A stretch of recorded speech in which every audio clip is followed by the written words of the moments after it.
cakap nak cantik mesti sakit. Korang duk tak duduk keluar jerawat kat sini. Sakit. Siap ada nanah lagi guys. Apa nak buat ni? Akak tak risau sebab akak ada Dots Microneedle Acne Patch ni. Microneedle? Sakit tak?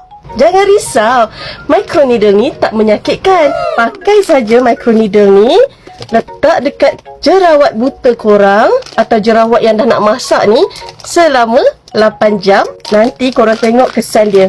Padu cai. Packaging dia pun sangat safe tau sebab dia ada casing sebegini. Korang boleh nampak jarum-jarum halus yang ada pada microneedle ni. InsyaAllah tak sakit. Apa yang korang perlu buat adalah just ambil sahaja satu patch dan letak dekat kawasan jerawat korang.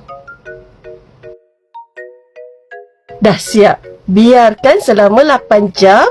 Nanti bila korang dah tarik, apa yang korang perlu buat adalah korang pakai pula dengan patch ni supaya jerawat korang lagi cepat surut.